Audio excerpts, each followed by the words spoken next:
Welcome to Face to Face. This is a show about change and about what's next. It's a show that wants to ask questions, peel back the layers of our average everyday experience, and go beyond scratching the surface. We interview amazing people with incredible ideas and stories who have done wild, weird, and wonderful things. Remember that imagination shared creates collaboration, and collaboration creates community, and community inspires social change. I'm David Peck, and this is Face to Face.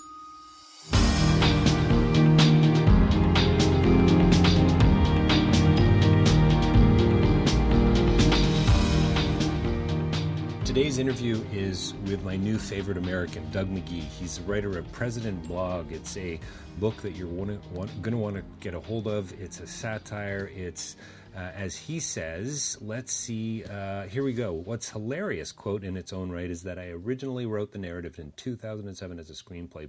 Back then, it was outrageous and had very little basis in reality, close quote. Clearly, things have changed, and that's what we talk about today in the podcast with Doug. We don't talk at all about the trombone that he plays poorly or the fact that he plays baseball poorly. That doesn't come up at all. What does come up or our politics. We talk about how your politics are defined by what you see out your front window, which I think is just an incredibly cool notion. Doug has done films and written other books about the death penalty. He's a cause-driven guy, as he self-proclaimed. He lives in Spanish Harlem. We talk about mass incarceration, and we talk about how the Republican Party has kind of created Donald Trump in its own sort of peculiar way. You're going to enjoy this interview. Doug's a great guy. We had a lot of fun. Rabble.ca, davidpecklive.com for more details and other podcasts. Check them out, and I know you're going to enjoy Doug Magee today. Check him out online, dougmagee.com.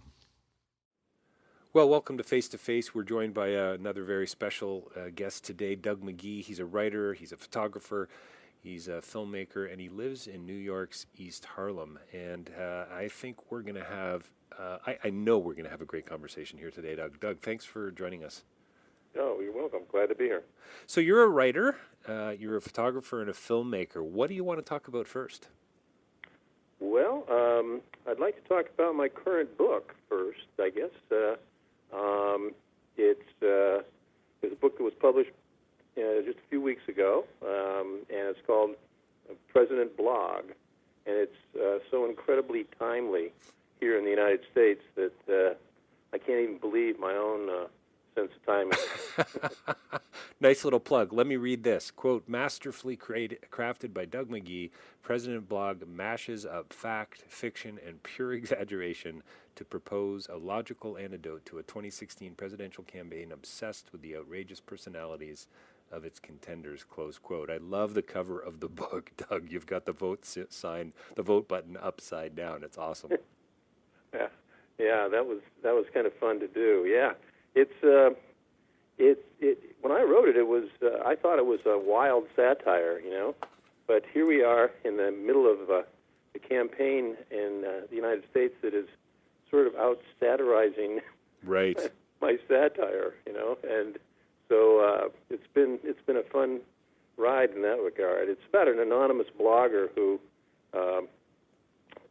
through a social media-driven write-in vote, wins the Iowa and New Hampshire primaries, and no one knows who he or she is. Right. And, I thought that was a pretty strange concept, but here we have Bernie Sanders and we have Donald Trump, surging, and they were complete outsiders. But actually, the book is, it's like most satires. It's not about just poking fun. It's sort of about, it's about a question that I would frame as, why do we need to know all this stuff about the presidential campaign candidates? Why do we need to follow them doggedly all the time? Why do they need to appear before group after group and group? And what we're really interested in is their ideas. What are they going to do? What do they believe in? And so the pure iteration of that is is when you're anonymous, Right. and you just put out your ideas. And In your novel's case, it's through a blog. This person's writing, and people right. start to pick up on the ideas and say, this is somebody we can vote for. This is somebody we can believe in. Yeah. Yeah. But it comes about, the sort of viral nature of the write-in vote comes about because a guy writes an essay about this, and he's sort of being tongue-in-cheek about it, and people don't really get the tongue-in-cheekness. Right. They take it seriously, and things just snowball, as they do in our society these days. You know, there's so many of these things that, all the way from cute cat videos to real serious issues. Yeah. You know, something can just set off a spark, and then it's hard to stop it. So, Doug, does a story like this for you come out of a cynical kind of space, or does it come from a place of hope? You know, it's clearly satire, so there's going to be some cynicism in it for sure. But I don't know. It seems to you don't sound deeply cynical to me. I mean, you know, you sound like you've got a kind of a comedic fun edge as well. So, and what a great way to tell a story, right? So, yeah, does it come? That's a good question. I don't think it does come from a cynical place. I don't consider myself cynical. I'm definitely sort of an outsider. Okay. I mean, I've been a writer all my life, and I've sort of done my own projects and stuff like that, and as far as things like religion and political philosophy and everything, I'm definitely in the minority most of the time. But I haven't gotten cynical about things. I think that, and it's been really lovely to have Bernie Sanders, running this year, because I don't think he's cynical either. I mean, he's pissed off. Right. But, right. Sorry, can I say that? No. Yeah, of course. He's not happy with things, but that's not cynicism. That's just discontent, and and he's trying to do something to reverse things, or to put things back on a course that he feels is right, and that's what the book, sort of, I hope the book does as well. It sort of looks at the whole process by which we elect our representatives and our leaders, and sort of it gives it a different spin, so people, step back from it and say, well, yeah, maybe we are making some fundamental mistakes here, and so that's it. I actually went to divinity school after college. I was going to be a minister. Okay. And I think all my writing life, I've had the onus of wanting to sermonize a lot. Right, wanting to preach to people. And that's it's the worst kind of writing as far as I'm concerned. So this is an attempt to say something and to not be sermonizing about it or preaching. So what? I mean, to tell it through the eyes of the voice of the character in the novel, or from your own perspective as the author. But what is going on? I mean, us Canadians, I think I can say us Canadians, I think most of us are just astounded, at the moronic nature of your political system. First of all, can I say that? I mean, when are they? I mean, you got another 8 months before you vote, isn't it? I mean, it's insane, the money that's spent on it, the spectacle of it. I just don't understand it. I find it hard to get my head around. But what boggles my mind even further is the lack of debate. And at least, Bernie and Hillary, we're on a first name basis, by the way, Doug, just so you know. Yeah. Been trying to get them on my podcast for weeks now. It's just not happening. So at least they seem like they're having a pretty good dialogue the few times that I've seen them debate. Maybe it's because there's only two of them, maybe because they can actually get down to the issues. But you look at the Republicans, I mean, honestly, to say it's a gong show, I mean, I think is a bit of an understatement. Yeah, exactly, yeah. Oh, we down here have all been gobsmacked, as they say over in Britain, by what's going on in the party, and everybody assumed that at a certain point, Mr. Trump would just be burned up by his own rhetoric. Right, right. Know. But as my dad would say, and I don't even know what this means, spiked on his own petard. Do you know what that means? Actually, I think the phrase that I learned was fall on his own petard. Okay. But a petard is one of those spiky things on fences. Oh, okay. Yeah. And yeah. It's got a British edge to it, that's for sure. Well, everybody thought. In fact, in the novel, this novel is so current that I was able to get in pieces of the current campaign, and in the novel, I describe Trump as a walking punchline, and say that the pundits down here just hoped that he would stay in the race because he was just so much fun, to have for the pundits. Right. And they knew he was going to be voted off the island, and but they just wanted him around because it was fun. But right.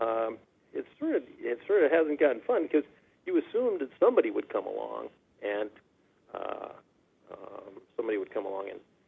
knock him off his pedestal. Well, offer some kind of a correction of some kind, right? At least that's sort of what But when you look at the panel, literally look at the panel, it doesn't seem like that's happening anytime soon. But maybe I'm wrong about that.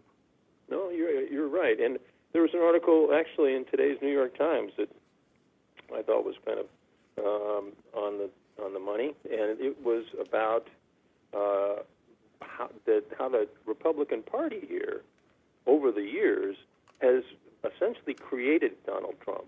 Has created a space where Donald Trump can come in and do what he's doing and say what he's saying, and lead the primaries. At least at this point, he's the leader, and I think that's true. I mean, we've seen a real de-evolution of the Republican Party. Right. I'm a Democrat. Or sort of an independent Democrat, I guess. I'm closer to not any party affiliation, but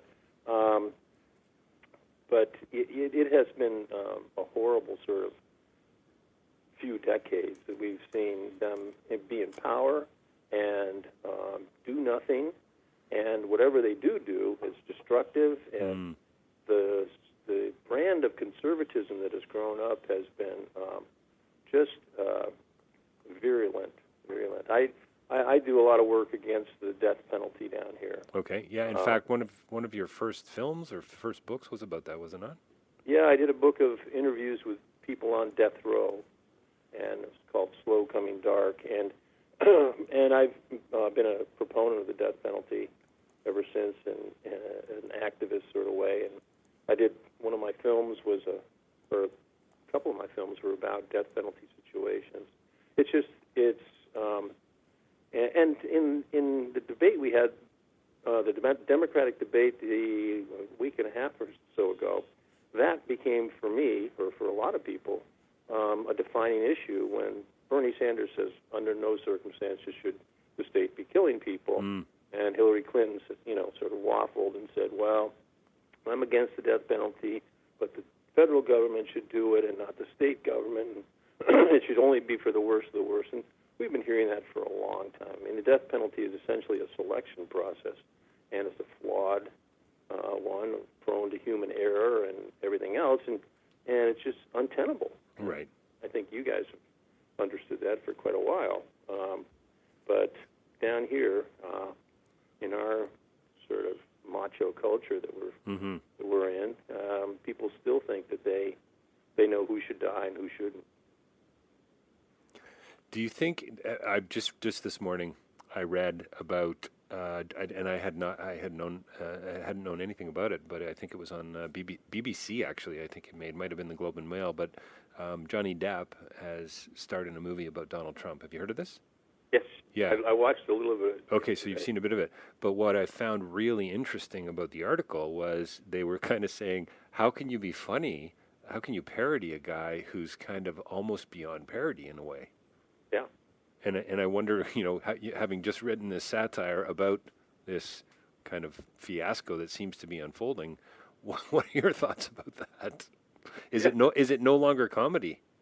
Yeah.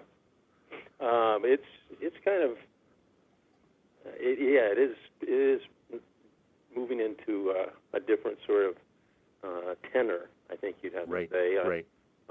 Because he's easing up a little bit and trying to sort of massage the situation, and he's got just enough of the people fooled into thinking that he's a viable candidate for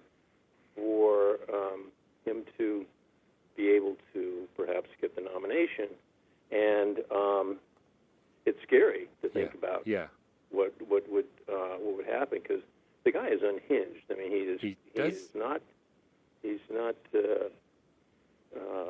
what we would call a rational human being. He doesn't seem to be. Like, every now and then he'll say something, and you're kind of waiting for the punchline. Like, you kind of you see a comic who says something that's offensive or sexist or racist or whatever the case might be, and then you're kind of waiting for the pause, or you're waiting for that other line that will tie it back to, or maybe there's a callback. Could you go, he didn't really just say that, did he? But there's some sort of intentionality behind it, but that just never seems to come. Well, it never mind. It never seems to come. It just hasn't come. Yeah. Well, he's given very few specifics about what he's going to do. He just simply says, we're going to have the best defense department, and nobody's going to want to mess with us. Right.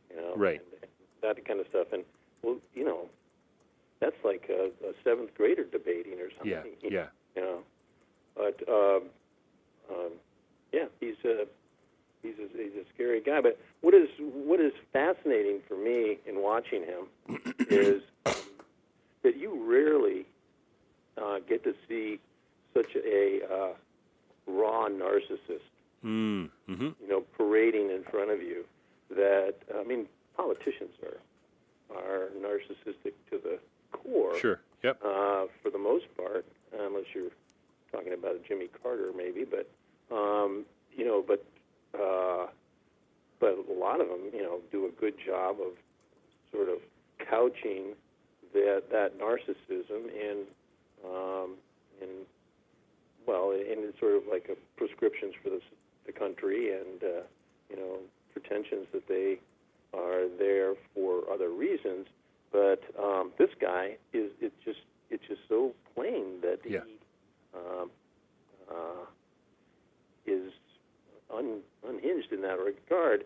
One of the highlights so far for me has been, candidates usually when they're running will put out, will have a medical exam, and then have the doctor, make an announcement that so and so is in fine health and everything's fine, and so that's not going to be a question with the campaign. Well, Trump did this, but the letter was completely unusual. It seemed to it gave no specifics about any kind of blood pressure or any of that kind of stuff they usually do.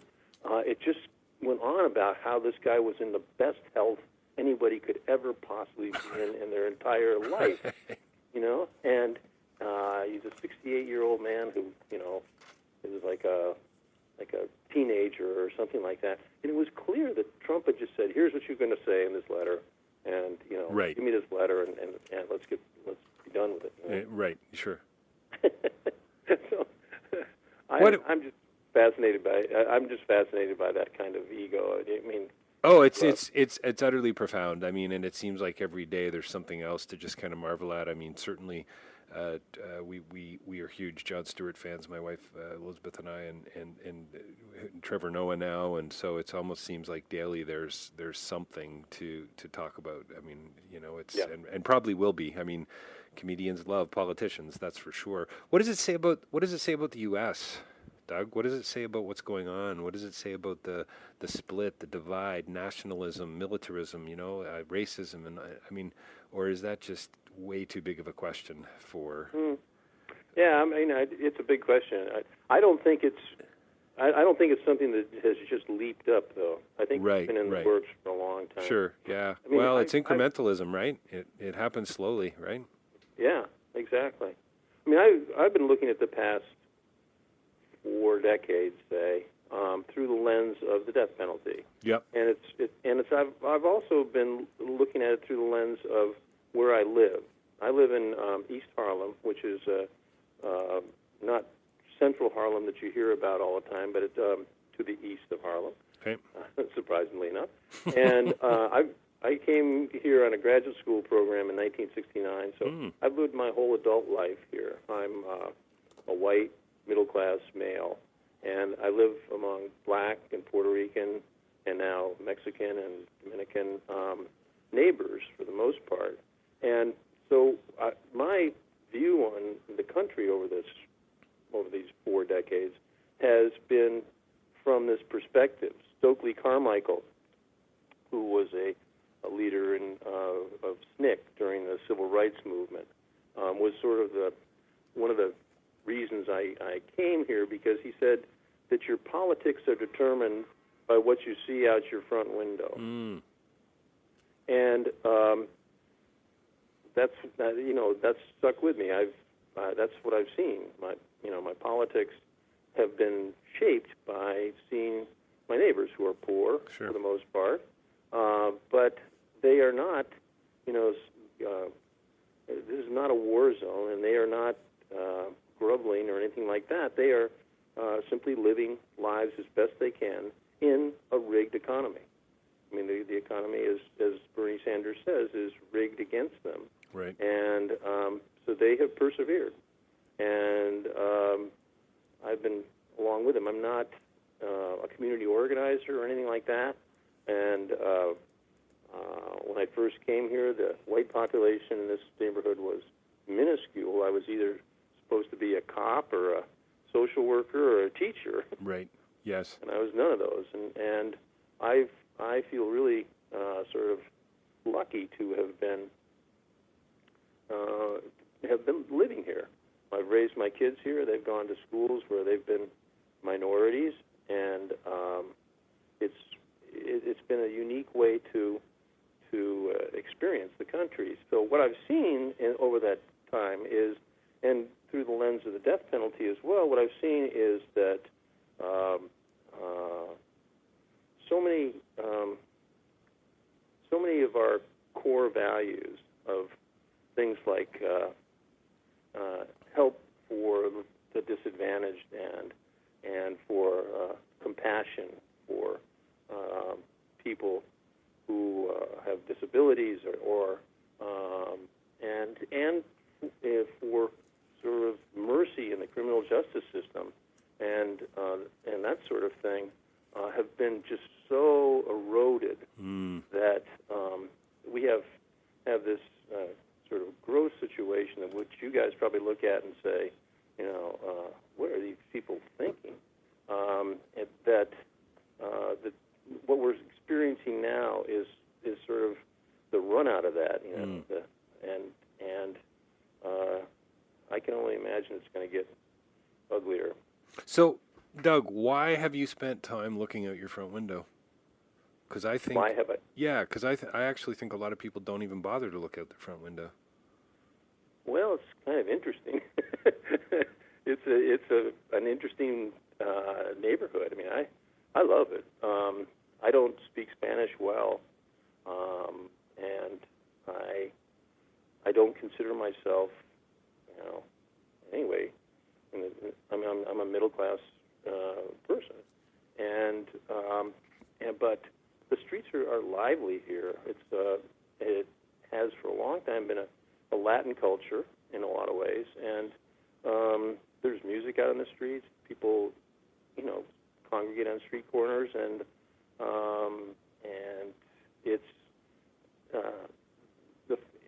when you raise your kids here, you get even a different kind of look at it, because you're going to school meetings and your kids are playing with other kids in the neighborhood, and it just has always been interesting to me. Yeah, I guess just the notion of your politics being defined by what you see out your front window, I think is probably bang on. I mean, this idea of subculture and context and what's kind of going on around you, your elbow community, I guess you could call it almost in a way. But don't a lot of people just close the blinds? In this neighborhood, or just in general, In general, oh yeah. You know what I mean? Like, isn't that kind of also the point? I suppose. I guess if you live in the global north in a wealthy community, you're sort of defined by that. So therefore, you're not going to be too edgy about your politics because you're not really suffering. You're not feeling the effects of a rigged economy. You are part of the rigged economy in a way that others aren't. Right. Yeah. I mean, the rise of gated communities and that kind of thing. I think people still have the vestiges of a society in which community is very important, but a lot of places have circled the wagons, and they feel they have to protect themselves in ways that they probably don't. And it may sound foolish to a lot of people, but we don't really even lock our front door. I mean, we have a lock it, but there's a key easily available right there, and we're lucky in that. I mean, because safety is an issue in a place like this, in New York City especially. But I think people bring things on them when they get too concerned about protecting themselves. I know it sounds ridiculous, but I think that's really true. And it's not some superstitious sort of way or anything. It's just when you're so concerned with your own personal and safety, and you're constantly trying to protect yourself from these perceived attacks and everything, and a lot of that, by the way, is engendered by some of the political talk, right?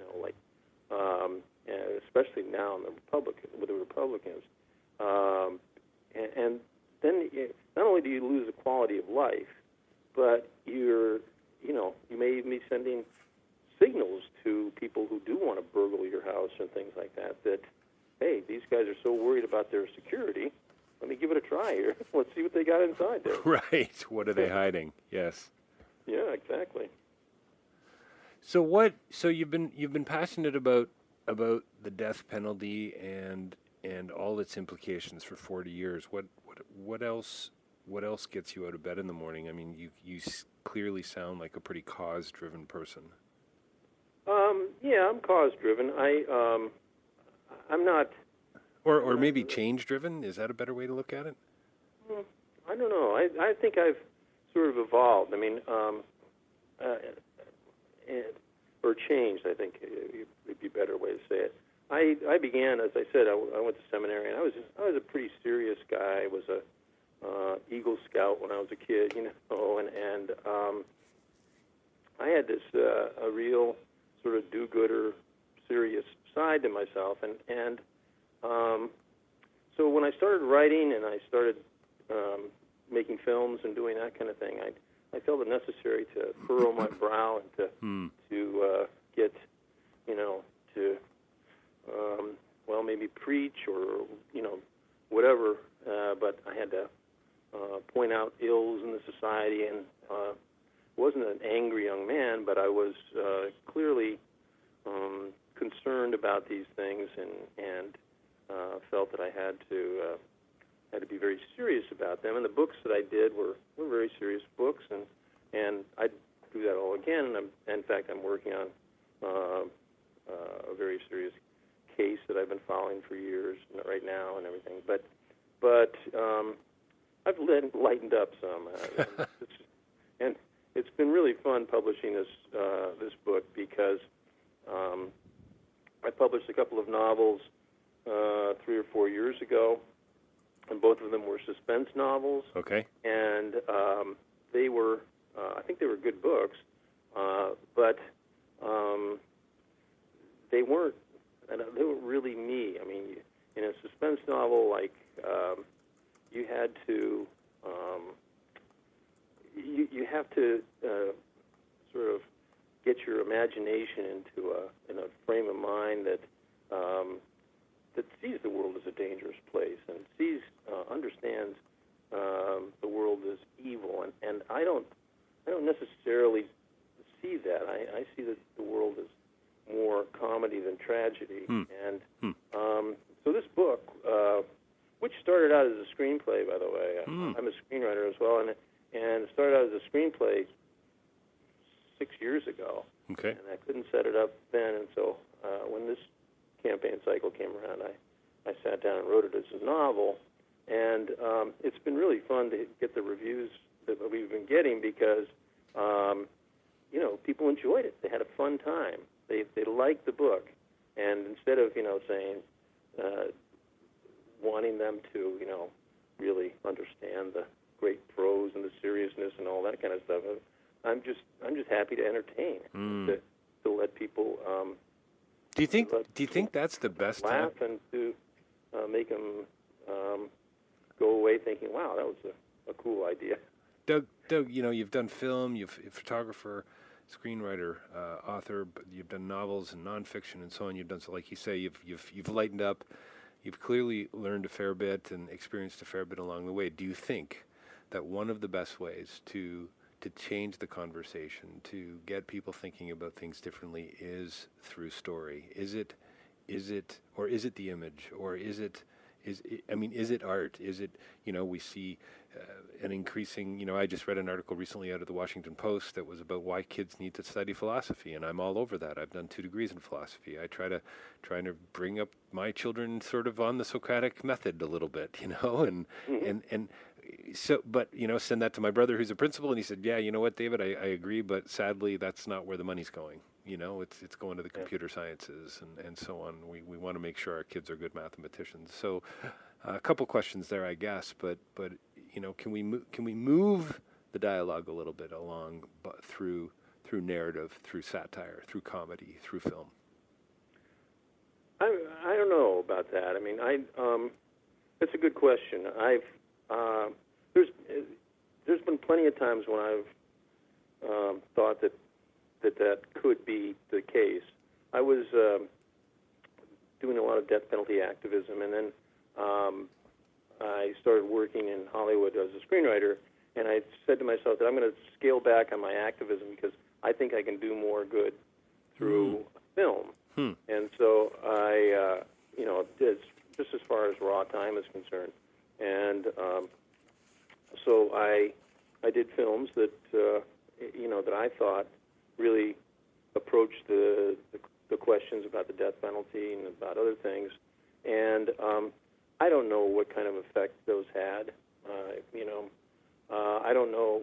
I've had people say to me, "Oh, that film changed my mind about the death penalty," and that kind of thing. And that's always gratifying. But I'm sort of skeptical of art's place in society as far as moving the dialogue along, as you say. And I'm not sure that I have any answer to that. It's just, I do what I do because it comes to me and I do it, and I'm able to do it, and I don't have any grand plan or anything like that. I just I would like for get to change the dialogue. But I think even some of the most widely known and read or watched films and books and all that kind of stuff, I think that it is rare for something to really move the conversation along. I don't know if you're aware of a book that we have down here called The New Jim Crow, which is a book by Michelle Alexander, and it is an analysis of our mass incarceration over the last 30 years in this country. And it's really insightful. And if you may not know what Jim Crow laws were, but they were laws bolstering segregation in the South in the early part of the 20th century. And her argument is that this kind of mass incarceration, which is disproportionately visited on minorities, that this is a sort of a stealth Jim Crow law. Right. And it's a great argument, and she's been getting a lot of publicity for it. And people have said that it's one of the reasons that in a bipartisan way here we're starting to talk about prison reform, which is sorely needed in this country. But I'm not sure how much that has really influenced the discussion and really changed things at all, even though it's a wonderful book and it was very insightful. Mm-hmm. And I'm not pessimistic about these things. It's just I don't think you can.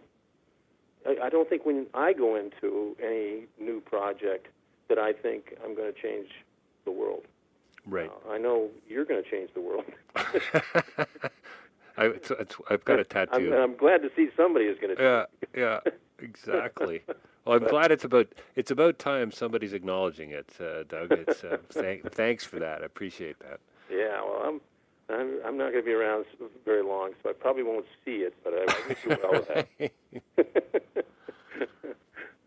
What did Gladwell call it? The tipping point, right? We're on the edge, man. We're on the edge. Yeah. Well, there's an interesting argument going around here that that Trump is a blessing in that he's so outrageous and taking things so far that things are going to tip, and that it's going to wake people up. It's going to wake people up, right? And that kind of thing. Of course, I suppose you could have looked at the situation in Germany in the 20s and 30s and said, "Oh, this guy is just going to bring us all to sanity eventually." Right. But, it's remarkable to me, I mean, I'm looking for something here. The drum that I'm hammering, the drum that I'm beating. Yeah, I feel like Michael Scott out of The Office. I can't find the right analogy right now. Or I'm mixing them, I love the way he does it. It cracks me up. Anyway, I mean, it seems to me, I mean, I just want to push back a little bit on you in the sense that maybe macro change is not occurring through the books, the book that we're talking about, or the film that we're talking about, or your new book, for instance. But I do think that great art, that great conversation, that great story, I think anyway, has the ability to plant seeds to fester, in a way. I guess it's cumulative in a sense, Doug, if that makes sense, Yeah. It's not just, okay, as a one-off, maybe not. But, as we start hearing more people, say, speak the same message, preach the same message, write the same message, it starts to, I hope, at least I got to believe at some point that it's going to have, it's going to have an impact. So is it going to be macro? Maybe not. But micro, I think we can pretty safely assume when we get out of bed in the morning, we're going to affect micro change for sure. Yeah. I think. Well, I hope. Yeah, I would agree with that. And that's the way things are. Change is one mind at a time, I suppose. And I must not be all that pessimistic about it because my kids, two of them, I have three boys, and two of them are in the arts, and they are trying to use their talents in the arts for what you would call advancement of the society, I guess. And it's really heartening to me to see them do it. I mean, it was unexpected in one of their cases. I mean, I thought he was going to be a basketball player. You're so disappointed, Turns right? out to be an artist. That's right. What's that all about? Yeah. Yeah, I don't know, but he's an interesting case in this because he came to art, studio art late, and he's still in college, but he was home the other day, and he told me about his senior project that he's been working on, and he's never been interested in my work, or my kids don't read my books or anything like that, and it's not like we sit around and talk about the issues, but something must have sunk in because he's going to do a project. He discovered the fact that Michael Jordan and a lot of other athletes and basketball players, for some reason, are all investing in private prisons. That's a new thing we have here. You guys probably don't have it, but we have prisons. Lots of our prisons are run by private organizations, and they're horrible. It's a wretched sort of thing, except that they're huge money makers. And so he's got this project where he's making prison jumpsuits with like Michael Jordan's logo on them and stuff to make a comment. And now that's the kind of thing where you can. I think he can change somebody's mind. Then Well, at least isn't it to some degree too about the conversation, about the dialogue? We're holding the organization I work with up here, So Change. We're holding an interfaith dialogue, and we're bringing 5 different faiths together to talk, and I've already started to get some pushback from different groups and different individuals, and this is about conversation, guys. It's not about conversion. It's not about winning the argument. It's not about shouting louder from one podium to the next. This is about hopefully having a dialogue that says, we are in this together, and I don't know, a spirit of inclusion, and it's not, and I don't mean that in a corny kind of sense either, but in a respectful, I guess a respectful, inclusive way. And it sounds similar to what your son's trying to do. Trying to stir it up a little bit, but it's about creating dialogue. It's hopefully starting a conversation. Yeah.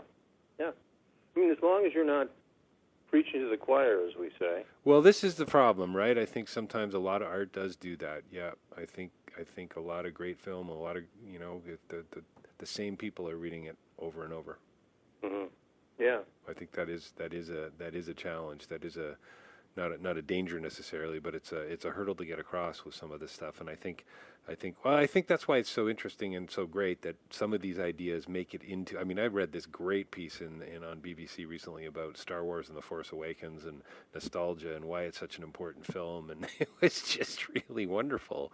And you kind of go on one level, wow, it's just it's just a classic good and evil story. But well, hang on a minute, there's quite a bit going on there. And when you put it up side by side with a whole lot of other things, the argument builds. The statement about whatever it is, let's say gender, for instance, builds. Or I guess on the other side of the coin is it can potentially fall apart as well. But let's hope it continues to build. We gotta wrap it up. Can I read something from from a press release here about your book? Without naming names, quote, nobody will deny that media coverage of the 2016 Republican primary is completely dominated by the far-flung and sometimes unbelievable personalities of its candidates rather than the actual policies they'd fight for should they land in the Oval Office. In fact, some argue that the only thing missing from the race is the politics itself. In his new novel, New York's Doug Magee turns this modern-day phenomenon on its head, inviting readers to step into a fictional Democratic primary where the state of New Hampshire is won by a 100% anonymous blogger that nobody knows anything about except his ideas, close quote. It's President Blog is the novel by Doug Magee. It's available from Real Lies Books. It's online. Also, Doug, your website. Let's tell everybody about that, dougmagee.com. Yeah. Get more information about me and your films, some of the things you're passionate about. And apparently, it's where I found out that you play both softball badly and the trombone.